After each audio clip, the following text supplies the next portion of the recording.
should let me love you forever, forever. I wanna love you.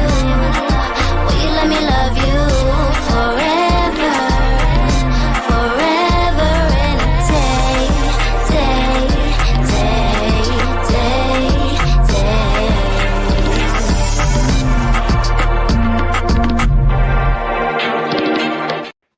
Happy Thursday. Welcome to TMW Online, the Melanated Way. I'm Linda. That is Abby. We are covering all things, catching up on Before the 90 Days, Season 8, Episode 18. I was just telling Abby, and I need to tell the world just in case, so you guys have a record of this. So I was telling Abby that I got jacked for a hammer today. And I was like being a nice neighbor. My neighbor asked me if they could borrow a hammer. I said, sure, I think I have a hammer. I found the hammer. And this woman has not come back all day yet. So there's any funny business happening with a hammer and someone says, oh, that belongs to Linda, you'll know why. Look, go ahead. It's good to get ahead of it, right? I'm just saying, it's so weird. It's so weird. Who steals a hammer? And then, I was telling Abby the true crime in me is like, oh, and, my DNA is all over this hammer. And now I don't know what's going to be happening with this hammer. And it's going to be in a crime scene bag. And you know what I'm saying? Anyway. Overall thoughts of this episode? My overall thought is everyone doesn't need to be parents. Oh, whoa. Tell us how you really feel. My overall thoughts was there was a lot that happened, a lot of shocking moments for me, and I didn't think that they could shock me anymore. But it was like a lot of also filler because it just I felt like the episode went quickly, even though it was long. But it was just like filler. And some of my favorite moments are in this episode 16. Bravo. Yeah, there were definitely some things that got dragged out, but good TV. Listen, between the editors and the sound techs, you guys, there's so many nuances. If you just sit back and watch the show and don't get super distracted, you'll see they shade every single minute they can get, and I'm here for it. All right, so Sheena and Forrest. Hey, Rodella. Hey, girl. Hey. Sheena and Forrest. What were your thoughts on their segment? I mean, I have some serious things that I want to say, or at least get your opinion on. But overall, this was it was somewhat adorable and endearing, but also just edging up to gross for me that we got so much detail. But I want to get all you guys' opinion on something, starting with Linda. Do you still believe in the concept of virginity? Is that a real thing for you? Yes. Okay. I think it's interesting that we've arrived in 2026 with people kind of still believing in virginity. I believe in a first experience, but the idea of gifting your virginity to someone, I think that's really interesting. That people are holding on to that concept. Interesting. Girl, I still believe in it, but we broke our cherry last episode when we were on an agreement flow for months, and then so I'm not surprised here we are. Yeah, I totally believe in it. I think that it's important. As you guys know, I'm a Christian. I've been very clear about all of that, but I also think it's very important to remember that there are soul ties, right? And that's what I believe. I'm not saying you can believe whatever you want to believe, but who you are intimate with really affects your soul. So, Atina, hey girl, hey. All right, so Forrest has no money. He's got no job. He knows that he's not going to be able to support Sheena. So they're going to go for a Filipino, or he's considering a Filipino visa instead. But here's the thing that pissed me off the top. you guys. And for me, I'm just like, this is it's so selfish, right? So yes, this segment was endearing, but also it was selfish because he said he's not ready to give up. Excuse me, he's not ready to get up and move to another country for this woman that he's professing his love for. However, not only have you been making her save her money so that she can come to the country that you have no job in, that you're super tied to your helicopter mama in, that you're not like a full-fledged self-reliant real man in. So she, who's a professional, should give up her whole life and move to your country when you ain't got shit. Like it just, because you're not ready to give up your life, but you expect her life up. And not only that, you've been screaming. You and your mom have been like making her feel like a terrible individual and calling her a liar, the scum of the earth, all this stuff. But meanwhile, you can't even. It wasn't even a thought in your mind that you would come to her, even though she's like, I will take care of you. That's incredibly frustrating. And then like if you remove all of the endearing parts of it, the fact that we know that they do actually have some real love for each other, it has nothing to do with, immigration or whatever, he's still a homosexual. That part. Like there's an epidemic of homosexuals moving from the United States into somebody else's country. Like they're reversed. And she's saying like, I'm going to be able to find a job for you. We didn't hear him say, I'm excited to find out what kind of work I could get in the Philippines. He's about to live off of her. 100%. 100%. And after this little segment, 100%, because he's starry-eyed. Aw, I thought that was Nia Long. I think he's talking about you, girl. Hey, Kennedy. Hey, Danny. That is so Well, thank you. That is so weird. Like somebody else said that to me today, and I don't see it. I don't get it. But I'll take it. I'll take it. I see it, gorgeous girl. I see it.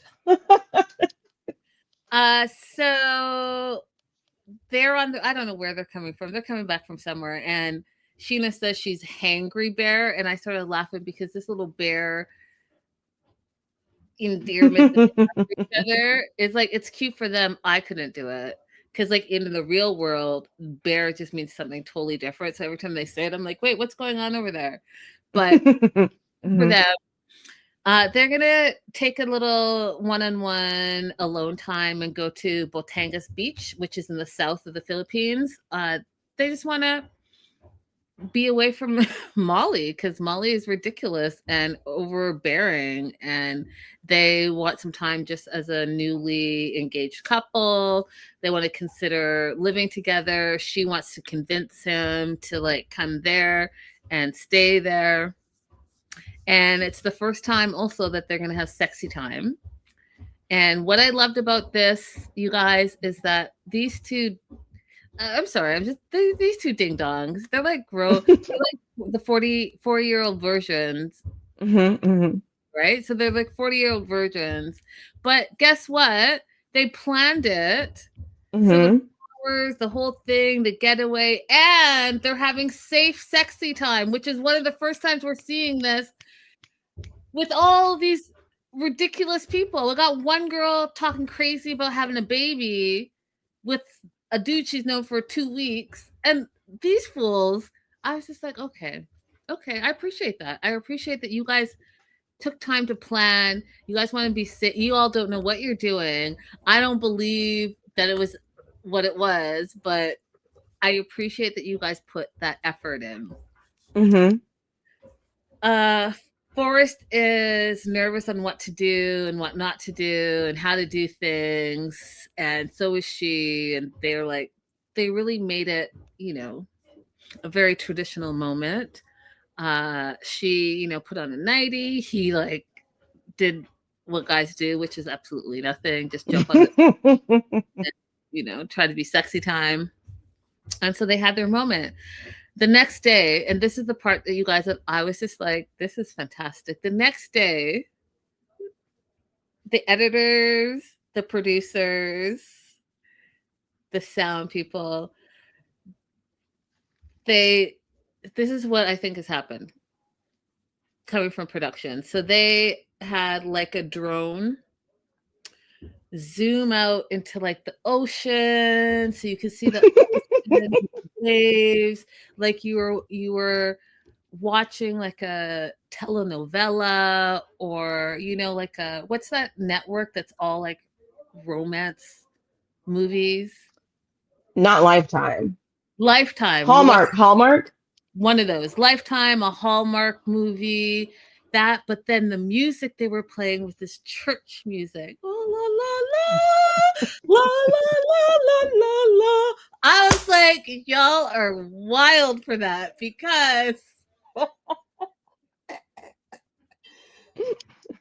then they zoom in to Forrest talking about how he lost his virginity and it was way better than he thought. And then I got just a bunch of details that I'm not going to get totally into, but let's just say it was 34 seconds. That's what he said. Those are not my words. Those are his seconds, but it was the best 34 seconds of his life. And then here's the part that I mean, I don't know about you all, but I remember my first time. And when he said Sheena took charge, and without like getting all crazy, but she took charge like she was at a horse ranch. That's what I'll say. I don't believe it. I don't believe it because the first time is not very good. First of all, you don't know each other's bodies. Second of all, y'all don't know what you're doing. Third, that it hurts. So did you believe it, Abby? Because I didn't. Because when he said he just laid back and let her go, I was like, either this is not the first time for the both of y'all, or you two are lying, and it didn't happen. I mean, this is YouTube, guys, so just hang out, just follow me here. Everybody doesn't think of virginity as the same thing. So we're using the same word, but perhaps the concept of what we're talking about is completely different, because I've known some women to call themselves virgins who have done a significant amount of exploration and adventure, but there was just no Panasia involved. Oh, you remember we saw this. I don't know which 90-day thing it was, but remember what is it called? In Utah, the Mormons, they do the hump jumping and all that. Yep. No, it's called something where they don't do all the things on the things, but then they have someone like jump. Yep, that's what they call it. They call it hump jumping. They call it like soaking and hump jumping. What's the first? So like the soaking. Yeah, soaking. Yeah, so the soaking is the just this, and then you have somebody to hump jump you while you're soaking. So I'm saying, like, just because we're using the same word, which is virginity, does not mean that the concept of what it is the same. So is it possible that Sheena knew enough to take charge and make her own, path forward? Yeah. Y'all, this is, I mean, I just, like I said, if this is the first time for both of them, then I don't believe that what went on, or what they're saying went on. But if it is, you know what? Good on you. I just know that just cannot be true. Two people not knowing what they're doing, all of a sudden you got all this happening, but they both feel more connected to each other. And now it's like the world just revolves around them. And I, that type of love does exist, where you just are like so involved with the two of you that nothing else matters. And he said, after this moment, I know we're not officially married, but you are my wife till the end of the earth. And I am committed to being with you. I was like, see, those are those googly. You broke the seal. You always remember your first, and that's it. And because he's so old now, he's like, yep, forever, ever. He said, yep, me and my hand are breaking up. That was pretty funny. So funny to me. Do you have anything else to add before I move on from them? Nope, that's it. We can move on. As you guys know, I absolutely cannot stand Lisa and Daniel, but I'll tell you something. This segment their segment, I was thoroughly entertained by their segment. Thoroughly. When I say thoroughly entertained, I mean thoroughly entertained. I can't wait. So, like, okay, I can't wait. What were your thoughts on their segment? I was thinking to myself, like, I don't know how much of this is real and how much of it is theatrical, but I like it. I like it because we generally don't see the people who have lied to their partners in this show face any kind of consequence or judgment. And I like the fact that she was being forced to face some kind of judgment. Is that weird for me to feel that way?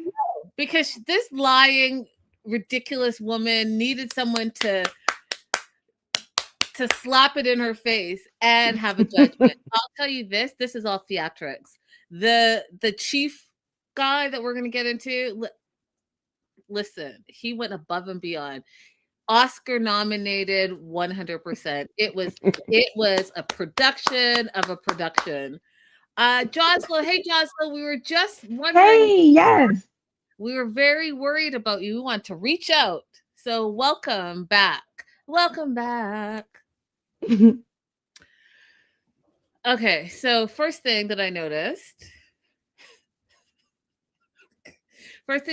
is that they're coming out of their hotel, and I noticed that there was like different kissing going on. You know, they're known for their gross kissing, but after Daniel found out all this stuff about her quote unquote lesbianism and all of that stuff and her being a liar, he was literally giving her like half pecks and side That's hilarious. They're on the way to the market because his uncle talked to the chief priest, and they both have to undergo a cleansing ritual.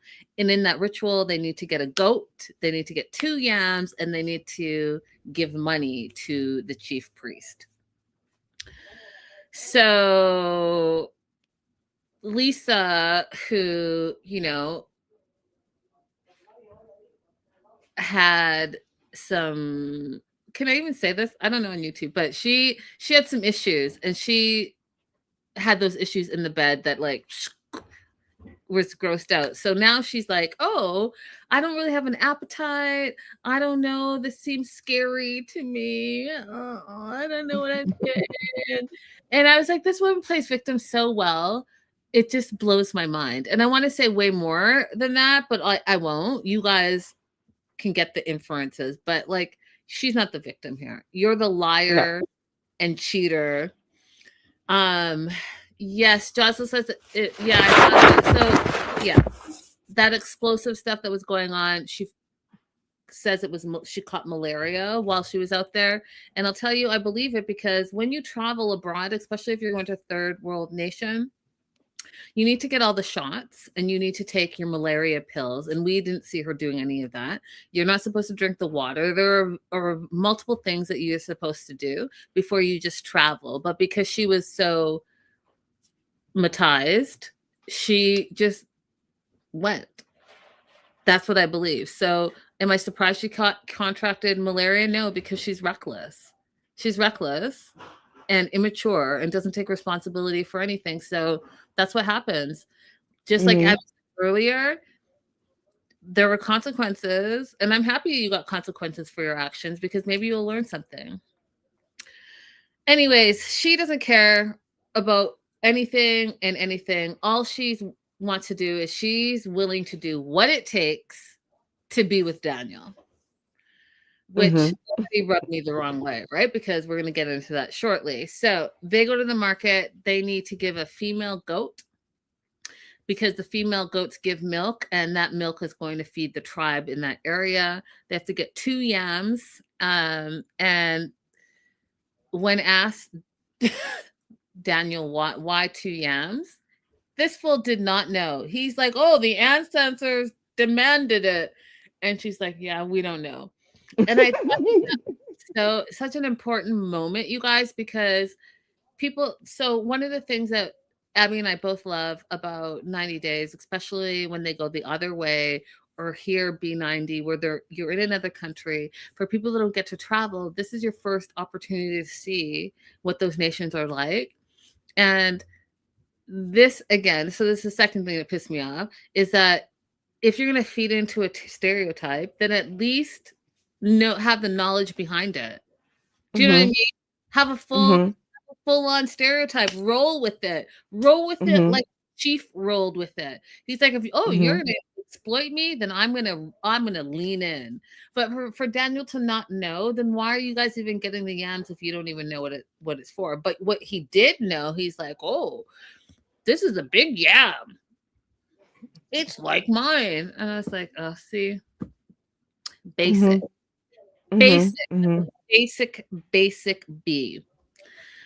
By the So way, is that a yam to you, or would you call that a cassava? for us in Africa, it's a yam. In Canada, Okay. we call it a cassava. So it's I Okay. know it as both things. So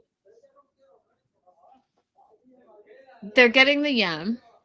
First yam they look at, the guy's like it's 5.5, which means it's 5,500 naira, which is the currency in Nigeria, which is equivalent, they said, to about $3.58. And that's like, oh, that's too expensive. And then I was like, you know what? That's the one thing. When you go abroad and you get actual fruits and vegetables from the market, they feel like real prices. And then you come to the West and all the things that you buy, if you don't go to like a farmer's market or whatever, you just go to like a grocery store. And especially now where things are so expensive, it's just so relative to me. You know what I mean? Like, Mhm. Mhm. I know I was complaining about it was like a quarter pound of strawberries because I like strawberries a lot. And it was $10. And I kept saying Wow. $10, $10. Were you at a regular grocery store or Erewhon? I would never step foot there. $30 for a smoothie. I'll make my own smoothie. But $10 for strawberries.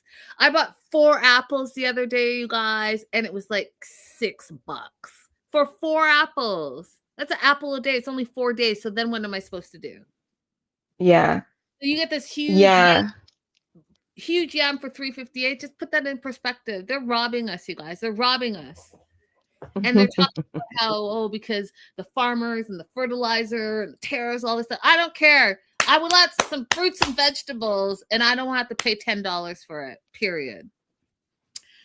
Anyways, Daniel thinks that he is doing some type of negotiating because in the markets, that's a normal thing to negotiate prices. And especially if you're a foreigner, they'll all of a sudden the prices are huge to them because they know they're ripping you off, but they don't care. They're going to try it. Mhm. So Daniel says 2 for 10,000.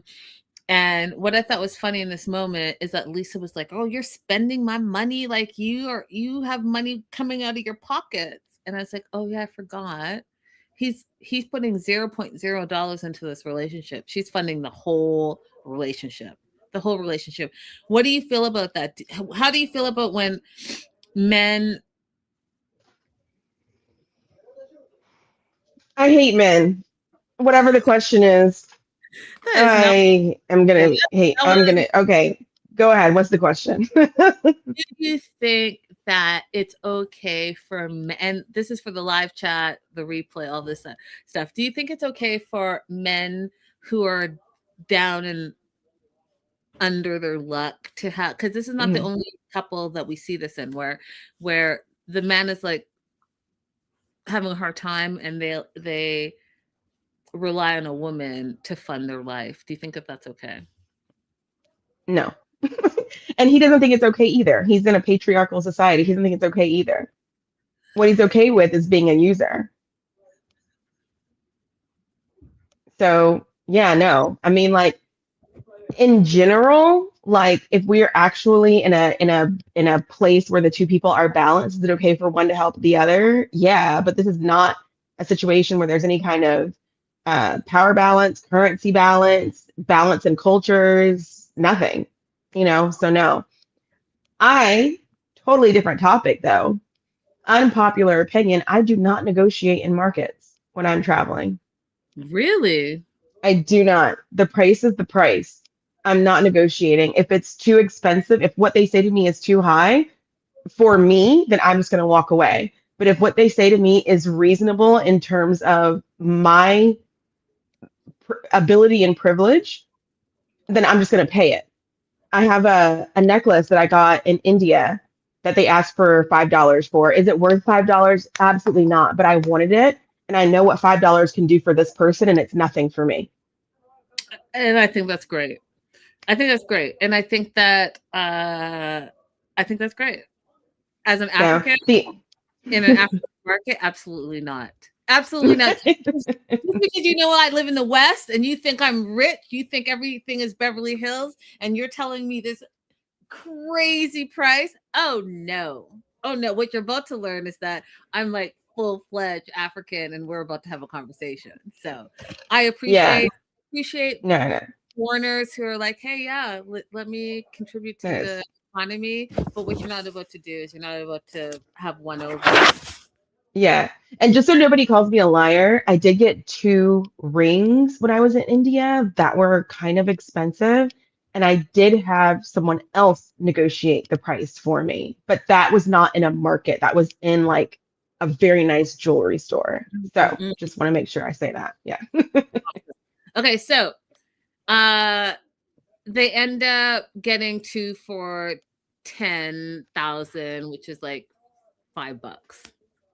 Second thing they needed to get was a goat. And the guy's like, and this is perfect segue into what we're just talking about. He said 200,000 naira, which is roughly 130 US.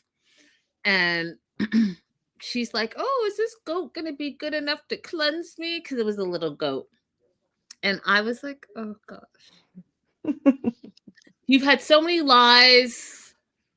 You live a lie. Your life is a lie. Everything that comes out of your mouth is a lie. Like, I don't even know. Maybe it won't be good enough. I mean, who knows? Right?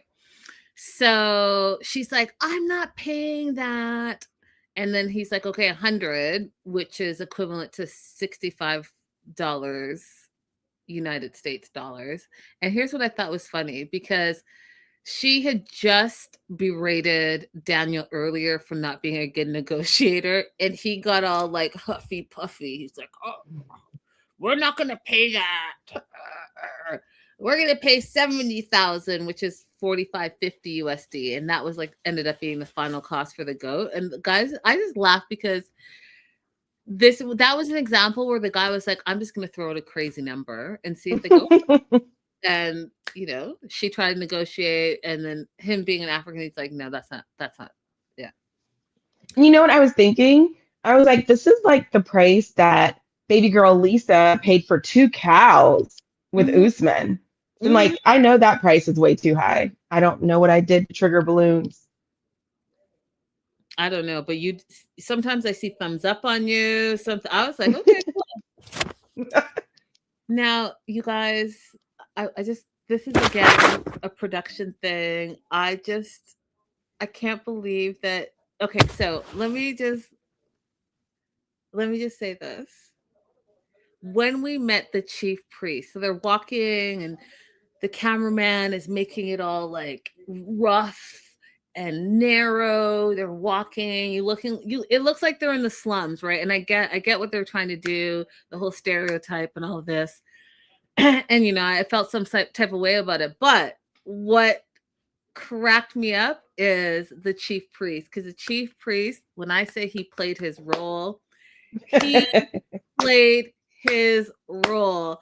I didn't even set eyes on him yet. And when he was screaming, child of the white man.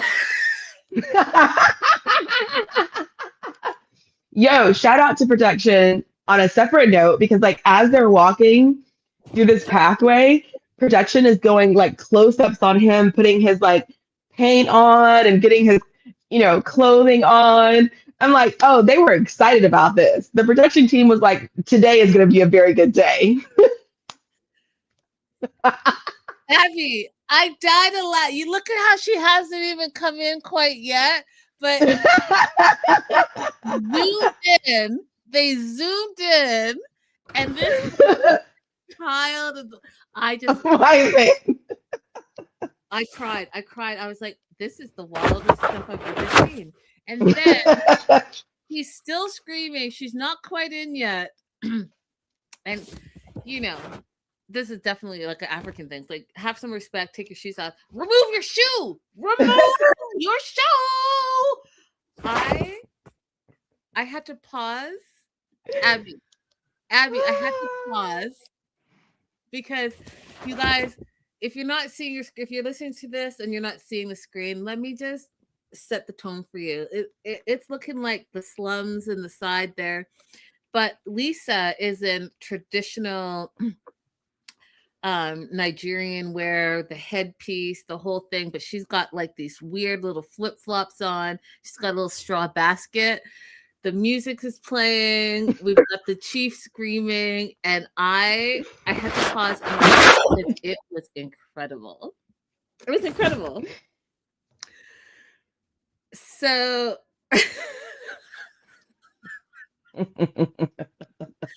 Child of the it was very hectic, you guys. Very hectic. Bells are ringing. The chief is screaming. He's chanting. And then, you guys, just like, I don't know what movie like The Shining, you know, when Jack Nicholson is smiling like this, like crazy. That's what the chief did. And then he started laughing. I was like, oh, are they about to be killed? Is this going to turn into true crime? Because what is I was happening? like waiting for like a flogging. I'm like, oh, a flogging is about to happen, right? That's a reasonable assumption for me to make. I was like, this is hilarious. So he started ringing the bell and he kept saying incantations. And I was like, oh, what's happening here? She starts looking over and talking like below her breath to Daniel, and he screams, "You're not the one talking. Only the great oracle would be talking." Y'all, I I said the Great Oracle, like Matrix. I mean, yes. And so this is what I'm saying. There's so many layers. This is how you know this is like a production. This was Oscar worthy because come on.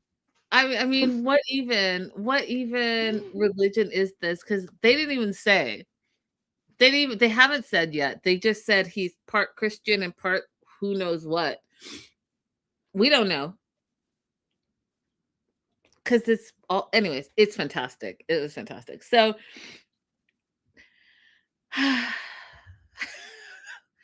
Lisa thinks that she's about to be cursed, and I was like, well, so be it. Because for you to not even ask any questions, for you to be lying, you accepted the blessings, you know, episodes ago under all the guise of lying, and now you're okay with, ooh, oh, this is a problem. Maybe they're cursing me. Well, you shouldn't have lied. You wouldn't have had the blessing and you wouldn't be in this position had you not lied your way into this position. That being said, I want to ask you, Abby, because this is what pissed me off. She's like, oh, she's going to be cleansed from the lies. That's not what they're cleansing you for. You, we're not doing all this, buying the goats and giving money and friggin' getting the yams for you to be cleansed from lying. Back to lying. You're like, you're not really being honest with yourself, which is what her problem is, you guys. She's such a flip-flopper, non-solid person that now she's gone back to her lies because I have to tell you, so I find it crazy that she's like, oh, I'm being cleansed from my lies. No, they're cleansing you from what they call your lesbianism. That's what they're cleansing. And the fact that the chief is like, well, what kind of cleansing do you need? You need, and then points to her. And this is what I fell out, you guys, again. You need a total cleansing, and he's pointing their head. You have offended the land. You are the one. And he's like pointing to her. I freaking fell out. I was like, he's like, you. Then asked what kind of cleansing. And then this is where they both lied. And Daniel says, oh, you know, my wife had an affair with her fellow woman. And The fellow woman thing is always going to be funny. the fellow woman thing is always going to be funny. But the other thing that this is so ridiculous is like, oh, we're calling it an affair now. Mm-hmm. Is that what we're calling it? He doesn't know what to call it because he doesn't understand that it was a full on relationship for her. These are real, true, because he doesn't. Okay, this is what was really interesting about the language that he chose to use. Okay, because he doesn't see it as valid to have a relationship romantic between two women. He can't conceptualize it that way, so he doesn't have vocabulary to explain it that way. That's why he said affair. Okay. That's not a thing that exists for him. That's not a reality for him. So he's not going to call it a relationship. He's not going to really acknowledge that they were legal and true marriages. But how can you not recognize it's a relationship if you're calling it an affair? Because you can only have an affair on a relationship. But I don't think that he's thinking of it that way. I think that he's thinking of an affair as a detour from the heterosexual path you must walk. Whatever it was, they're both still lying. They're both still lying. And I was like, you all messed around, got a blessing from the uncle, and now you're in this situation where we don't even know what religion it is. And he is like taking liquor and blowing it out everywhere. He's screaming incantations, and you guys are still messing around and lying. That's on you. That's on you. Mm-hmm. Okay? That's on you. Mm-hmm. Because here's what happens. He's like, you brought the goat, you brought the yam. Where's the money? And Daniel, because he's always on the come up, right? Because he's spending Lisa's money. He feel free, but now that the money's in his pocket, he tries to like meager out like a $5. Just look at it as $5. And the chief priest was not having it. He's like, y'all better come out of pocket because that is not enough. He's like, you need to add more. He literally said, you need to add more. And it's so crazy when like the religious people say you have to give from your heart. Like I always like thought that was weird because like, what if that's all they really did have and that was what they were giving from their heart? But whatever.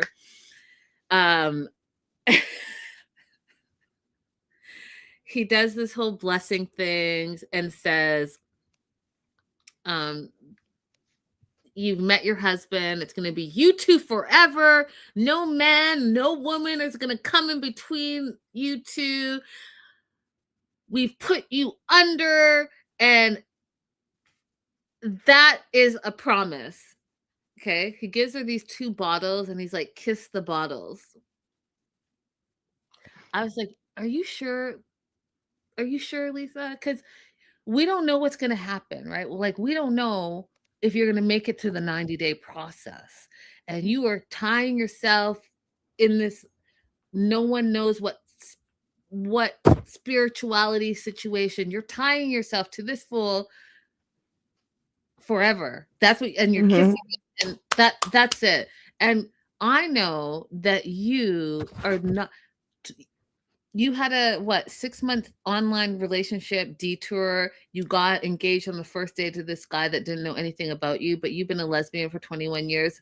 You don't think that you're going to return to your lesbianism and you're sealing this with some type of who knows what? You're doing that? I don't even care if it's just for TV, made for TV. You're going to do that? Okay, because here's what he says. Bring the goat in.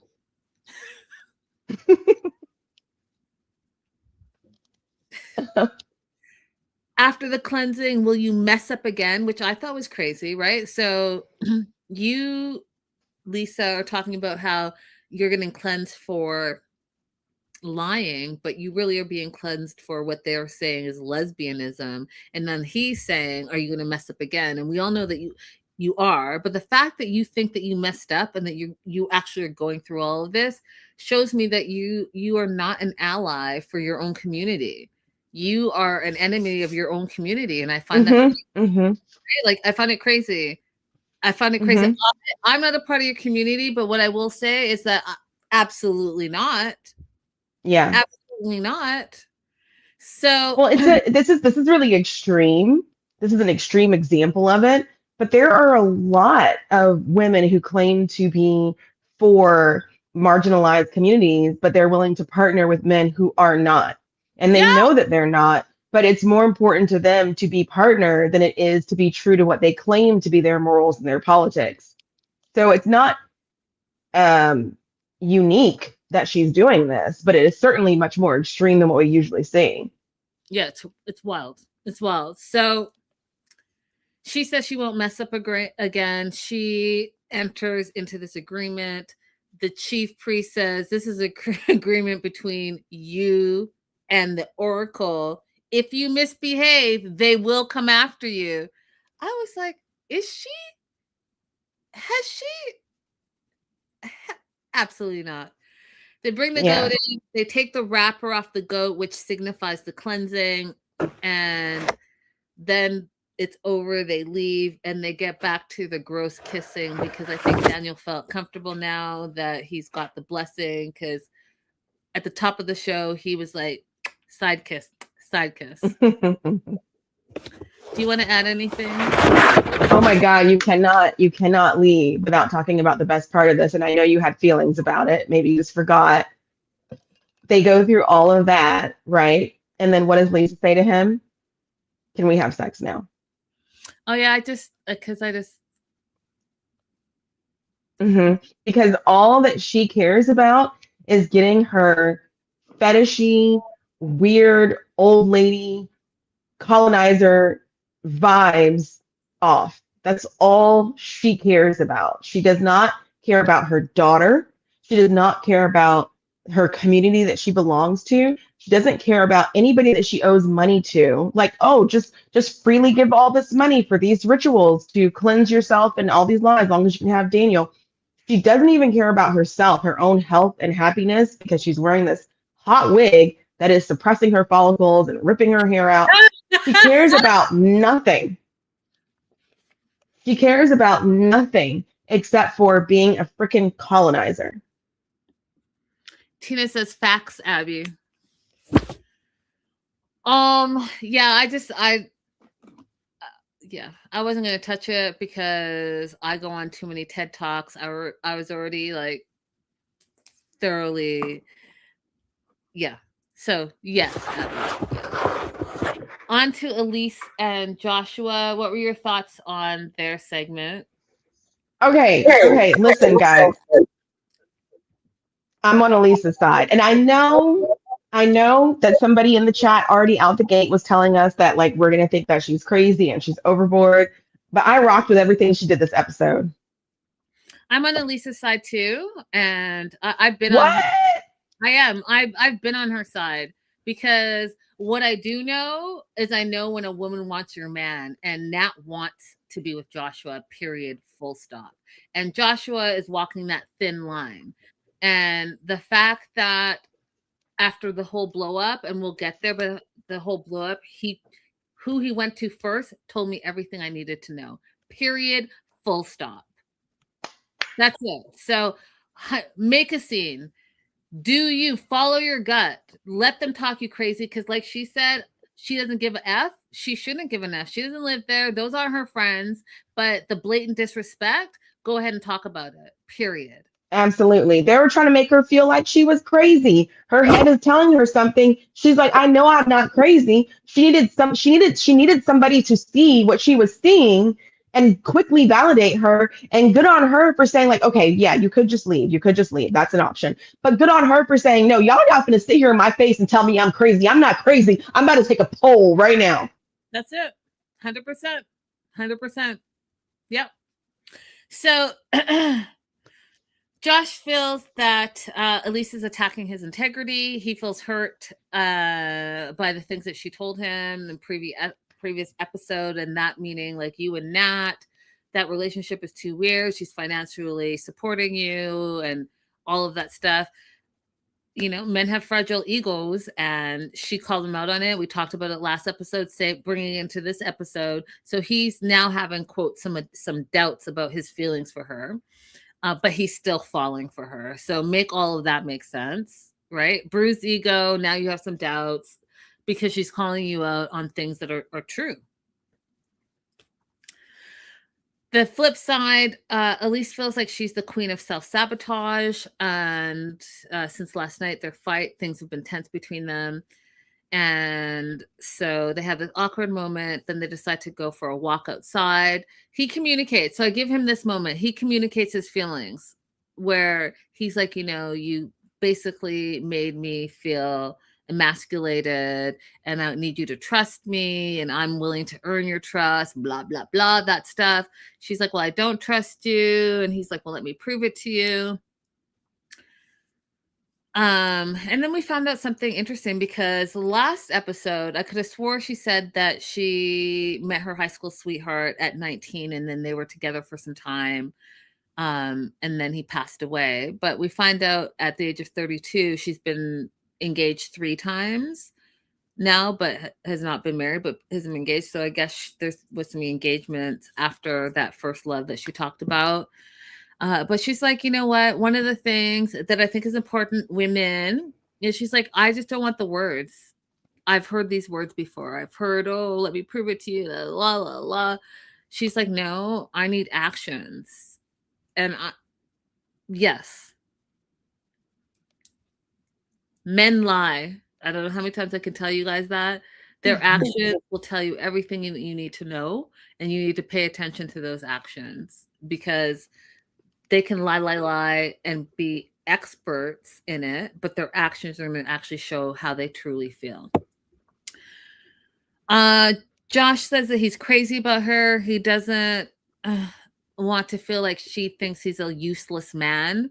And his words are, he's hoping that her toxic takedown will end, and instead they have a relationship of mutual respect. What did you think of those words, Abby?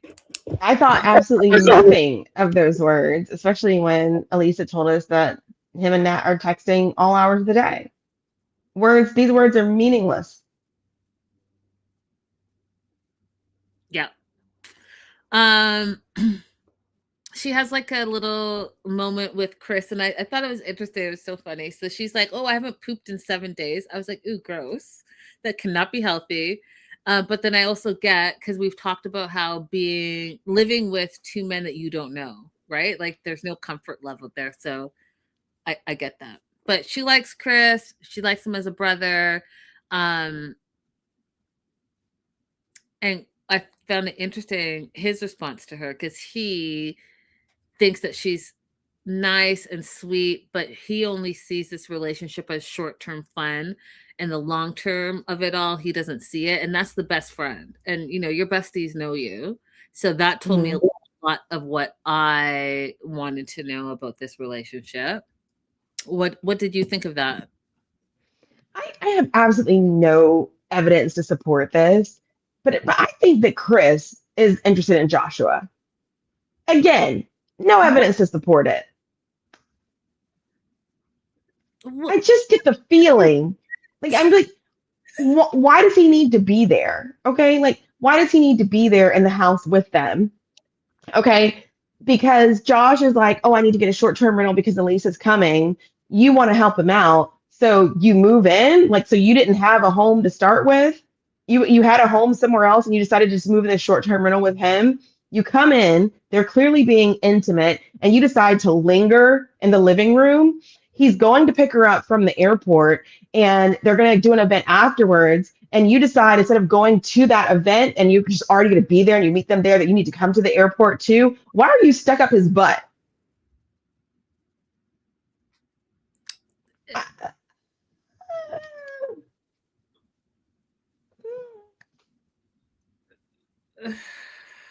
Okay.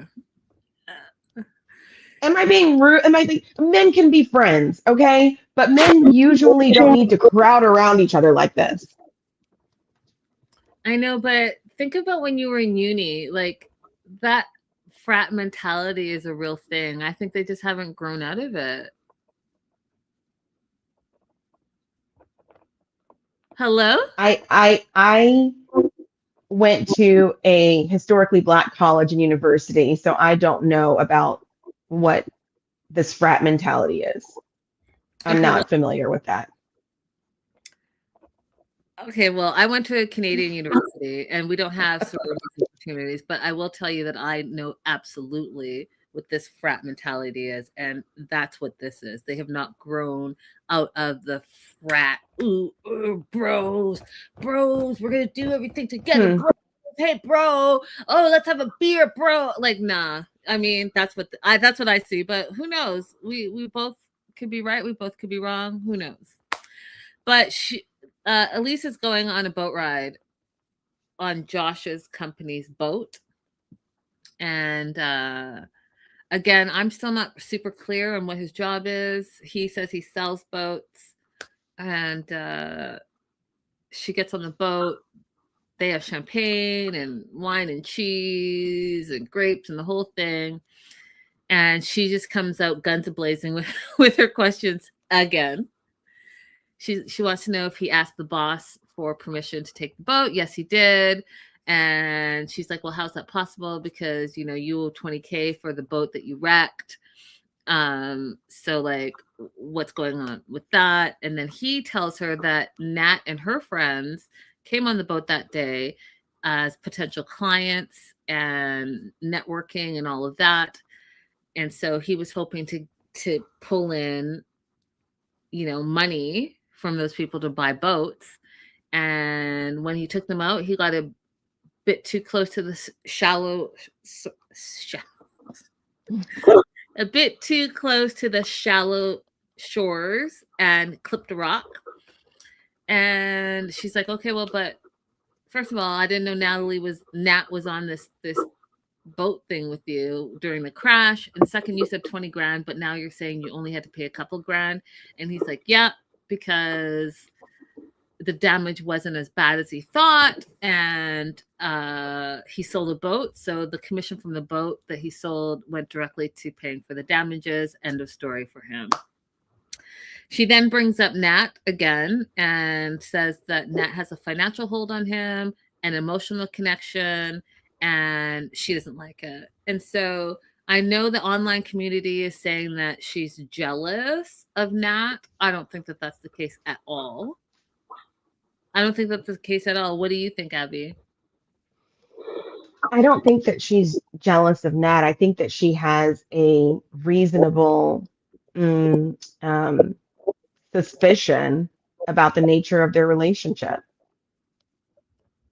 Agreed. Now, when you have a reasonable suspicion about the nature of the relationship, the question is, do you continue trying to force them to tell you the truth, or do you just walk away?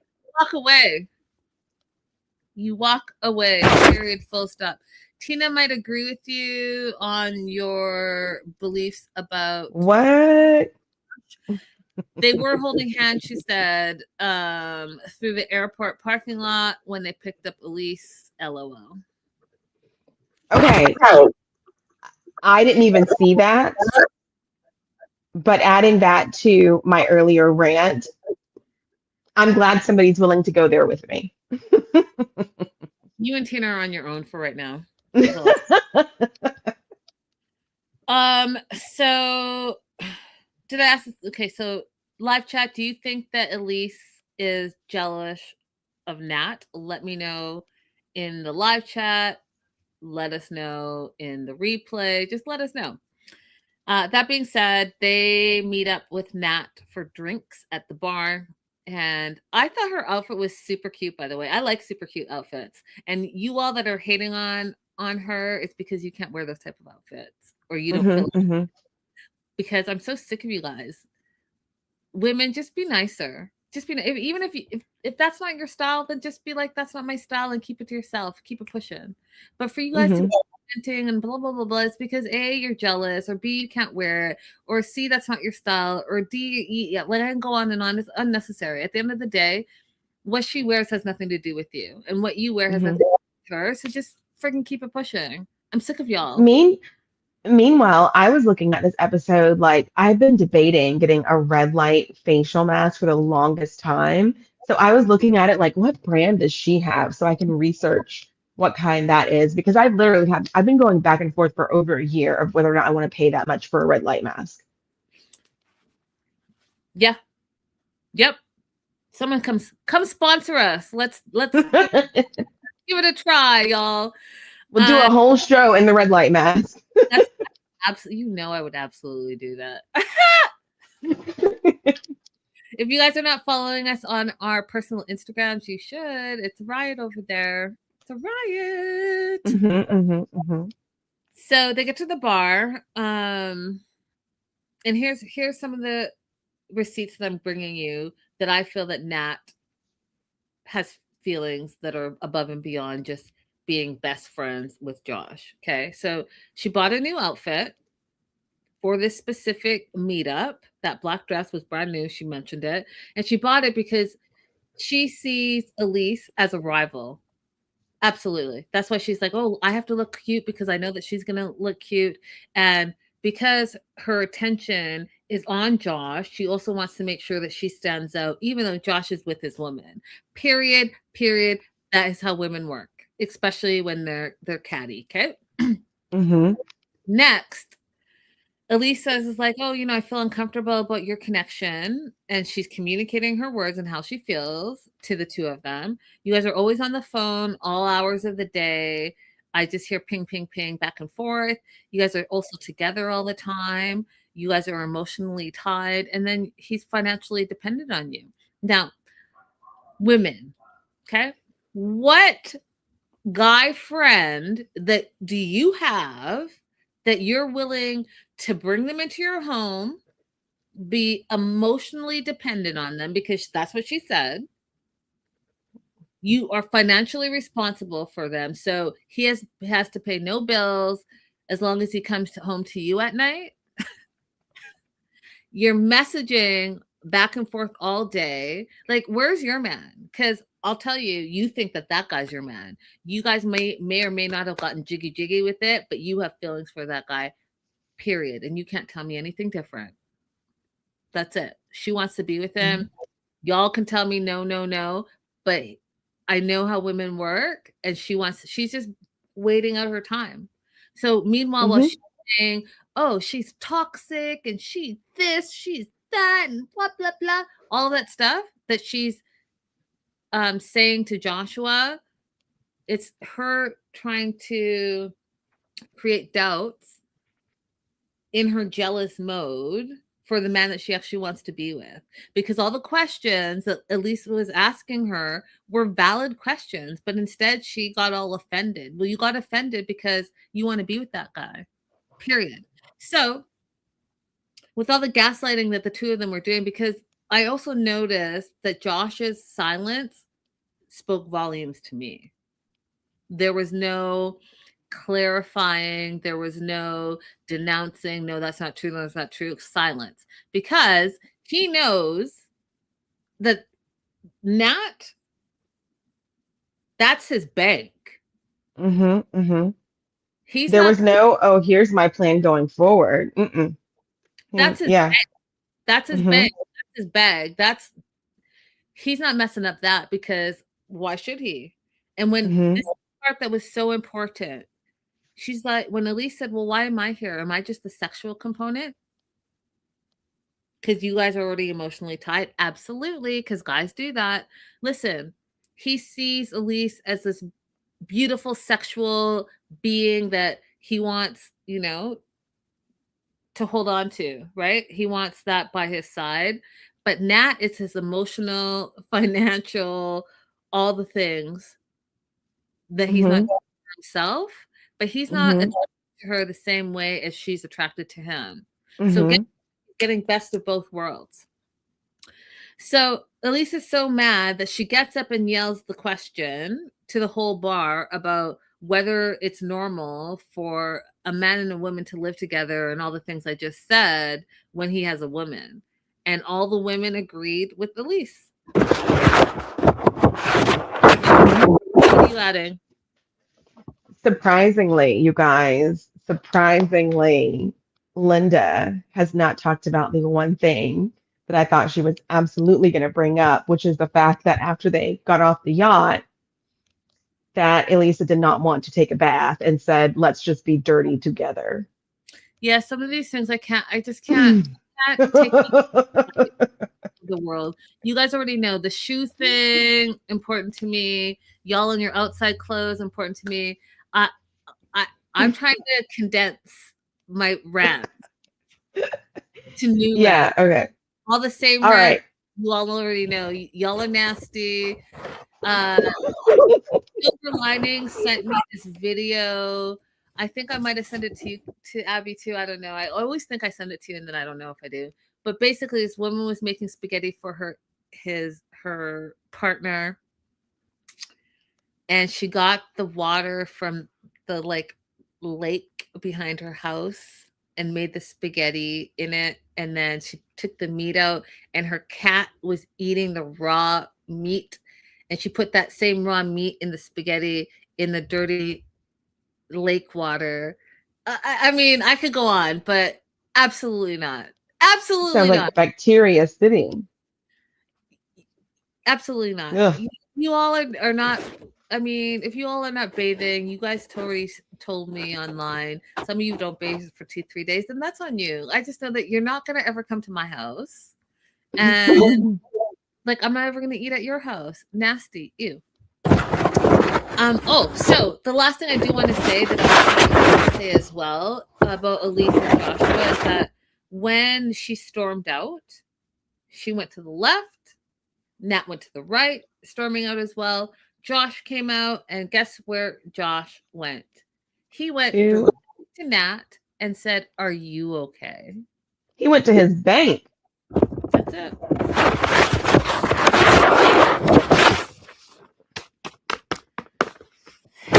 That is it. All right, moving on to Aviva and Stig. This whole thing is I think I'm living in the twilight. I know I'm living in twilight times, but this was Twilight Zone to me. I was shocked, y'all. This whole segment shocked me. I normally know what's coming. Didn't see any of this coming at all. Did you, Abby? Well, I did see some of the previews, so I knew some of it was coming. But there was something that there was an explanation that was provided about the whole baby situation that I didn't see coming, and now I understand what was going on. Yeah, I don't know. I no. Okay, so she's taking a pregnancy test. It's in Spanish, she says. And one of the things I wanted to let you guys know is that, Belize, their first official language is English. So don't let them, again, production wise, yes, there are multiple languages. Spanish is one of them, but their official language is English. So there's somewhere on that box that there was English writing. And the way she was looking at the box and like trying to read it, that there was English in there, but they were just trying to produce it up. To camera, Stig says he's excited to have a kid. He wants a son, first son, blah, blah, blah. But then to camera again, away from her, he's like, if she's pregnant, I'll be right by her side. But if she's not, I'll be relieved. That's that is the first true thing that you've said this whole season. Period. She wants to find out if she's pregnant now before she goes back to Arizona. And she says she feels pregnant, so she's going to take this test. She takes the test. I was surprised that she allowed the cameras to stay in there while she was peeing. Now, either that or she had a self camera, but whatever, you allowed that? Really? That was the first. I mean, she got naked on the very first day they got together in front of the camera, so I was shocked. Okay, we're doing that now. She doesn't seem to have any. Pardon? She doesn't seem to have any modesty about her. I was just surprised by that. I was surprised that made the cut on production too, but here we go. She's not pregnant. She's disappointed, and my note just says SMH because what are you disappointed in? You don't even know this fool and you're trying to have a baby and then tell us the audience that this would have been a perfect end to their trip. To get pregnant by this fool that you've known for 2 weeks, that you're having unprotected sex with, that you now want to have a baby that you're going to be tied down to for the rest of your life with this fool that can't even be loyal to you. Oh, that was the first thing that set me. I was like, am I in the Twilight Zone? Is that what we're doing now? Are we just randomly having sex with people and having their babies? And like wanting to and then being disappointed because she felt like this is what's going to hold us together. What year are we in? You know, these women that have 10 baby daddies because they think that their kid is going to like lock you into this guy. That fool don't care. He's going to have another baby, another baby, another baby. And then guess what? You're the single mom. What are we doing? I thought that was I don't know, was 20, 30 years ago. Why are we in 2026 and we're still doing that? I mean, okay, it's dumb logic, but it suddenly made sense to me why she was so insistent that she wanted to have a baby because she's thinking he's been popular for X number of years and he hasn't had a child yet, which would mean that if he had a kid with me, then I hold some kind of special place in his life. It's like the same logic that the girl who got pregnant by Drake had, you know? And it's not true, and we know it's not true, but for these girls who are chasing after that kind of man, I could see where they would believe that. No. Linda's not going for it. I'm like, you don't have to believe it. Like, I don't believe it either. I'm just saying, like, if you step into her dumb shoes, that you would think something like that. Because we have to remember she's not smart. No, because no, Abby, no. Now I'm all pissed off again because she then goes on to say, without a baby, it's hard to know how serious he is about their future. What the fuck are we talking about? That's what she said. What are we talking about? That's why she said that. You don't know if he's serious about you, but you want to have a baby and the baby's going to make him serious about you. Meanwhile, this innocent baby who has not asked to be brought to this world is strapped into this toxic, weird relationship where you don't even know your man, and you brought it in, you brought the baby in just to be connected to a man that I guess, like Abby's saying, you think is famous. You know how crazy that is? That is so crazy and so selfish and so ignorant. I don't understand it. You don't understand it because you don't have your clown shoes on. You gotta put on your clown shoes and your red nose, and you gotta paint your face. Absolutely not. And then she says, once she leaves, she's wondering if Stig is going to go back to his old party ways. Well, absolutely he is. And for you to think that a baby's going to change that when you're nowhere near him, and even if you were near him, that's not going to change who he is as a person, blows my mind. I'm like flabbergasted. And he prepares her. He prepares her in advance for the fact that he's going to go back to his party ways by telling her, don't believe the rumors you hear about me. Forget about the rumors you might hear. Like, he's already priming her for his shenanigans. Yes. Yep. But he also said something like, okay, a moment of seriousness. Stig says, I would like to have a son, but I would not like to have a daughter because I feel like the sins of the father would fall on my daughter. The things that he's done to women would happen to his daughter, that he would see her suffer. So he's fine with having a predator, but he doesn't want to have the prey. Because he doesn't say, like, I want to parent differently. I want my son to be different than me. He simply doesn't want to have a daughter because he doesn't want to have the one that's harmed. But he's okay with having a child who does the harming. Yep. I know you're absolutely right. Jocelyn says it's rather depressing that there are young women that think like this. I just don't get it. I don't get it. It's incredibly depressing. I don't get it. And then however, Joslo, take heart, because the birth rate, at least in the United States, is decreasing, and the number of teen pregnancies is also decreasing, which is great because teen pregnancies are usually caused by older men. It's not usually men who are their same age. So Aviva is an outlier on the general trend of what we're seeing happen.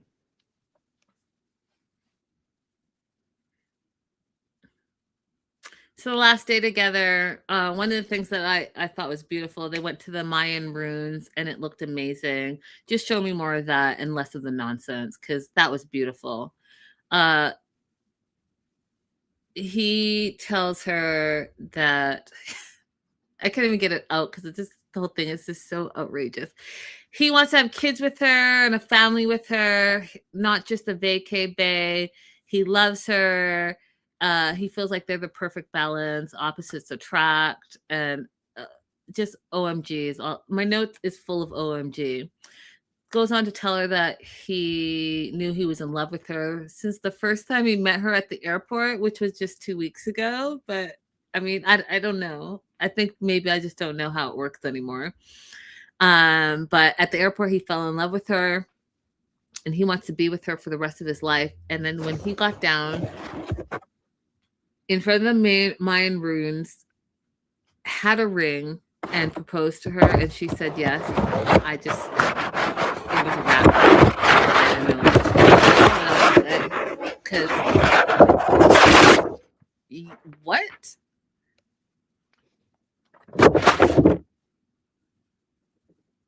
Are you adding anything? Because I'm not saying anything else about these two at all. No. I've got no further notes on them. I mean, they're just two big dummies in a pod. But we will have a lot to say about them coming up. So stay tuned. We know more happened, and we'll have more to say about it when we get to it too. Yes. But for now, absolutely not. Emma, you know what? You wasted a perfectly good trip to Morocco. I feel shame for you. I feel shame for you because there are plenty of people in the world that never get the opportunity to travel, and you had the opportunity to travel, and it wasn't even on your own dime, and you wasted it on two men that didn't even want to be with you. Ridiculous. And that's all that needs to be said about her. I mean, we truly can move on. I have zero notes about it, just says her name and then nothing, because Emma, this was just a waste of time, a waste of space, a waste of all of your foundation, a waste of your concealer, a waste of your bronzer. It was a waste of your lotion. It was a waste of your suitcases. It was a waste of your tickets. It was a waste of your time. I will add, and you're right, but I will add this one part is that she felt like before she left, so she changed her trip to go back to the US because she had two failed love interests that she felt humiliated her, but so she wanted to say goodbye to Ziad. He showed up on a motorcycle and wished her a good road, and that's all he had to say. She wanted to drag it to the mud and say, "Did you ever love me?" And when he said, "Before you came here, yes, but in reality here, everything about us doesn't work. And I'm really sorry that it didn't work out, but that's all. That's all he had to say." I died of laughter because, again, he was smart in knowing that this is not going to work, but he also used her, right? He did the bait and switch.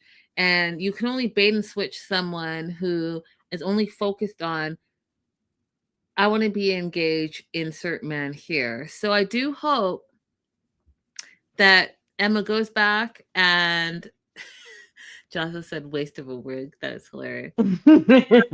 She said, Jocelyn said that our papers wrestling is too much noise for her.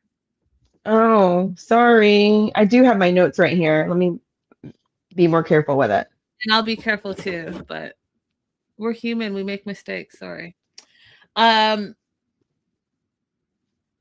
go home and learn who you are. Explore who you are. Because she ended it by saying that she's still going to search for love because she knows it's out there and it's not the end of her journey. It's absolutely not. You're young, you're beautiful. You just need some time to figure out who you are and what you truly believe and how you're valuable. And your value is not tied into you being engaged to anybody. Your value is in who you are as a person and what you have to offer the world. And however that pans out, it doesn't make you less than. So that's hopefully what you learned from that, Emma. Hopefully. For starters, you can reach out to Lisa about her wig. Facts. And I found out that Emma actually started off as a YouTube wig maker, so she makes those wigs that she Mhm. has. Yeah. I heard her say that on her. I joined one of her lives on TikTok one day where she was explaining how she got into wigs, and the title of it says why she wears wigs, but I never heard her get around to why. I just heard her talk about like how she has fun making wigs. Yeah. Good on her. Make that money, girl. Make it happen. Hmm. Big business. Last and not least, or last and least, except for Trisha, is Rick and Trisha. Mm. I'm gonna try not to go off. I really am gonna try not to go off. Okay. So they're catching water. Um, and that's Rick going to get water with Russo, which is Trisha's dad, and he's kind of doing like a day in the life situation. He says he's trying to help out around the home. They're washing clothes by hand, and then him and Trisha have this moment where he calls her bougie and realizes that she's not bougie because she washes by hand and always washes by hand and has never used a washing machine. And he kind of makes light of it as if she's less than him, and I didn't appreciate that at all. Trish goes on to tell Rick that her dad wants an answer about the babies before they leave. And so to really keep that in the back of his mind. And she explains how she wants to be a mom and she wants to have that mom child relationship that she never had. And then we find out a little bit more about her story. So when she was 1, her parents broke up and her mom found another man to be with. And in their culture, if the woman leaves the child, she can't touch or see the child again unless she buys an animal and makes a sacrifice and puts the blood on the nose of the child. And because the new man didn't accept her having a baby, the mom didn't do that and never came back.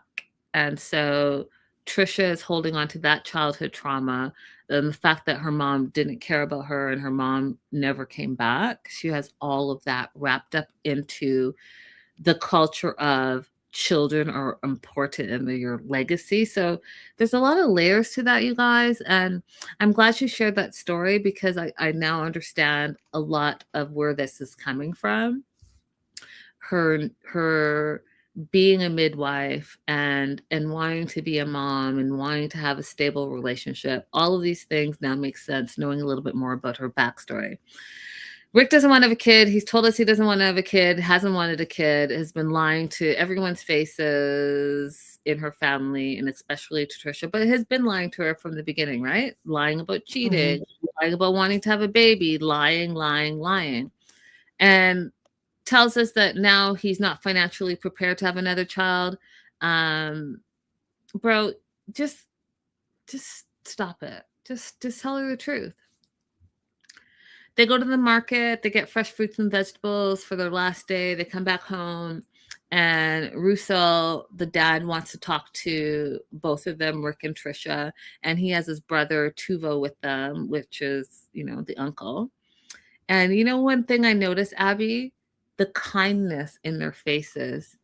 They sat down, they brought drinks, and there was just kindness in Russo and Tuvo's faces. I can't explain it. You guys go and watch that. You could just see that they were just kind, full of love, welcoming.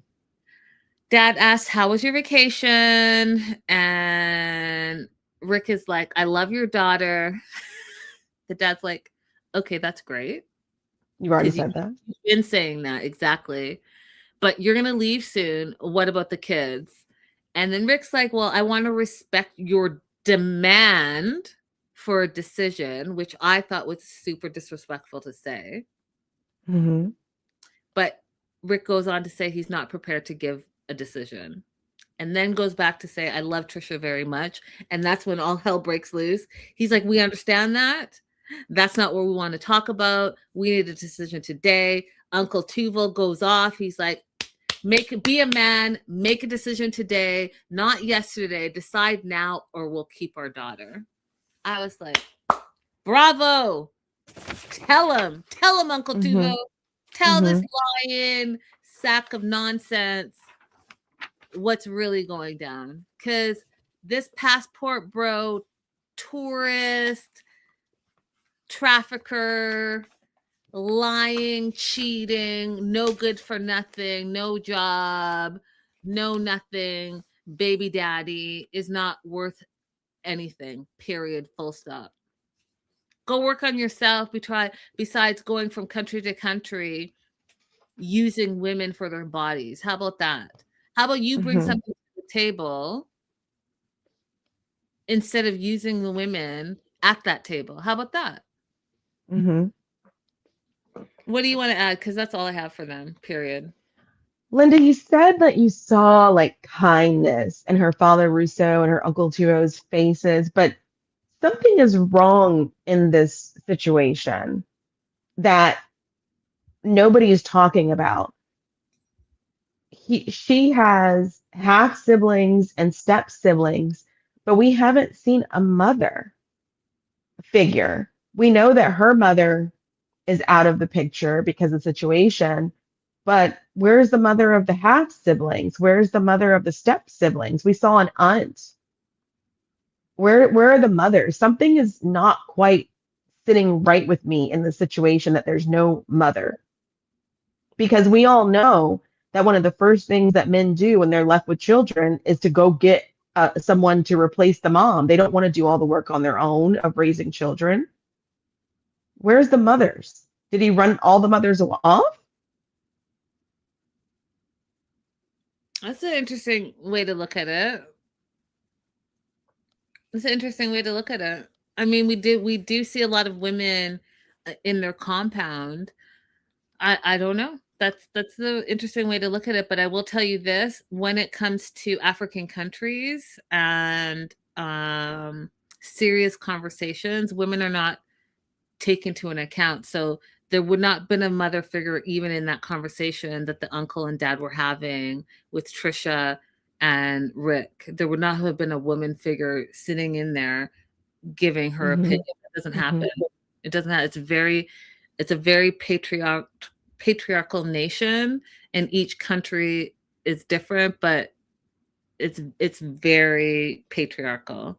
And I can speak from my own experiences, all of them, and being African myself, that you as women, you just don't have the same type of say. So that's a good question. Maybe I'll bring my mom into this another episode, and we'll get her. You show her that segment and ask her, like, is it weird that while we're seeing her family that we don't get introduced to a mother figure? Yeah, I'll ask. And then the only other thing I wanted to say about this is we talked about Aviva wanting to have a child for the wrong reasons. And as much as we like Trisha, we need to talk about her wanting to have a child for the wrong reasons too. When you're hurt because of, something that happened in your childhood or something that happened with one of your own parents, the way to heal that hurt is not having a child. That child doesn't exist to heal you. You need to heal yourself. You need to go do whatever work is required to repair that trauma that you feel, because having a child is not it. That child is never going to be able to give you the peace that you're missing. In fact, you may end up resenting that child because they are needy. They need you to do things for them. And instead of like you in your mind, you're just going to cuddle them and it's going to make you feel good. They're going to poop everywhere. They're going to throw up everywhere. And they're going to need you every moment of the day, every ounce of your strength to do things for them. They don't exist to bring you comfort. They are a demand in your life. Do not have children to make you feel better. Joslo says, I think I saw a mother and aunt when they first went into their father's village, and the sisters and the brothers and the whole big group. And then the grandmother was very close too. Okay. So I just missed it. Okay. Ooh, Lord. Cherokee is bringing some tea. Cherokee says, I don't know if y'all saw, but Lisa's sister came out and said she's a fraud, that none of her family speaks to her. She uses the family for money, and her southern accent she puts on is all fake. Oh Lord. You know what? I believe that because that interview that we saw her do, and then like Faith, her daughter, saying that she encouraged her to go on the show because she wants her to be able to see her own behavior, perhaps, and see. So I believe this, and she's already told us that she borrows money from people. She moves around a lot, which to me is a sign of like you're frauding. You're doing something where you can't have a stable life. I believe that, Charity. That wasn't Charity. Who was that said that? Cherokee. Cherokee. I Yeah. believe you, Cherokee. I believe it too. I believe it too. Okay, guys, that's all we have. Don't forget to like and subscribe. We will be back tomorrow because we have to catch up, and we're almost there. We're almost there. We're almost caught up. So we will see you tomorrow. Bye. Bye.